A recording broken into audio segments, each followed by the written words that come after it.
What's up guys, Kirk Gibson here. Today I'm going to show you how to throw a Scoober in Ultimate Frisbee. Okay, so the first thing that I'm going to talk about with the Scoober is the grip. So the grip for the Scoober is pretty straightforward. It's essentially the same exact grip as the flick grip. So if you get it in the flick grip, if you haven't seen the flick grip, watch my video on how to throw a flick. But what you'll do is essentially put it in the flick and then flip it over. So same exact grip, it's a flick grip, but you're flipping it over, and this is going to be the release angle for the Scoober. Okay, so again, just flip it over and now you're here. So on the Scoober, typically what's gonna happen is you're gonna throw it over like this. On a hammer throw, you're throwing it almost like a baseball. But with the Scoober, what you're gonna do is you're gonna kind of come from behind and then you're gonna come up and out, right? So it's gonna be a motion just like this. Depending on how hard you wanna throw it, you're gonna come, again, up, out and over. So up, out and over. So again, if you're a righty, pivot foot here on your left foot, you'll come out, up and over like that. Okay, so again, pivot, out, up and over. Okay, so there's two kinds of ways you can throw a Scoober. The first way is kind of just a little flick and pop it over either a zone or, assuming a backhand mark, just kind of like this. And so it's, again, just really leading with the elbow and then almost like a flick just like this with your wrist. So you'll just kind of come like this and just throw it over just like that. So that first motion is essentially, again, not a lot of power, harder to get a little bit of distance on it or any type of power because it's, again, it's just kind of like a flick, a little more of a shorter motion. So you're coming around just like this and just a little flick. So it's, again, shorter motion, not too fast, can't go that far.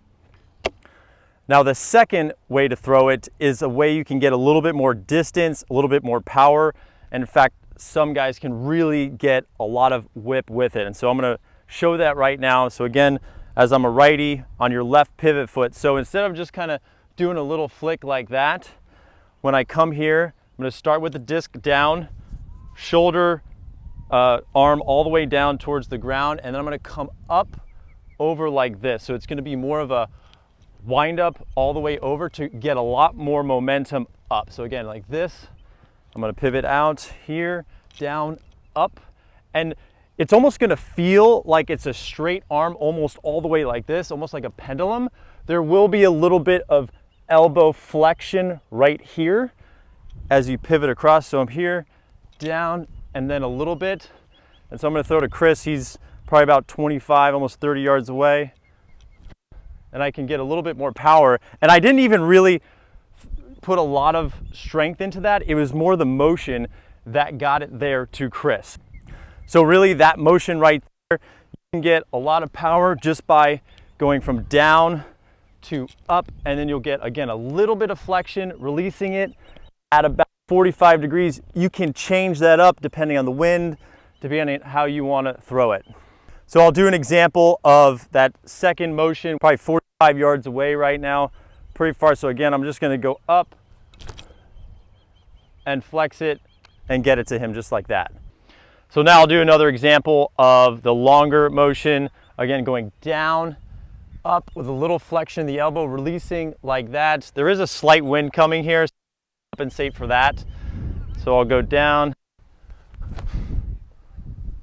So that one was a little bit more of a line drive. There's a kind of a wind coming from my right, so I get it more on a rope. But again, get the down, up, and a little flexion, and kind of pull down as if you're kind of almost throwing a hammer or a baseball bat over.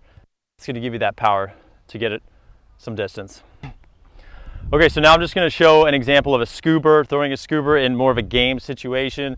So Chris is going to be marking me backhand, which is the typical mark that somebody would use a Scoober. Because again, if I just kind of do this in slow motion, Chris as a marker is thinking I'm throwing a flick or a backhand. He's generally stopping that, but a flick, or excuse me, a Scoober coming over is a little bit harder to stop if you've got a quick motion. So I'm just gonna try to throw it out there as an example, either to a defender, an offender in the zone.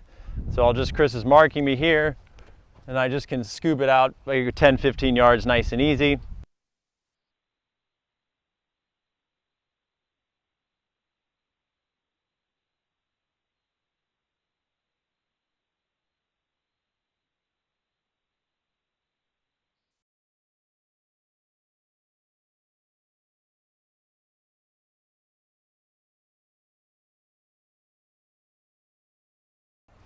All right, thanks for watching this video on how to throw a Scoober. If you've got any questions, if you've got any comments, drop them in the comments below, or if you'd like to see any other type of video or tutorial, let me know. Hope you enjoyed. See you next time.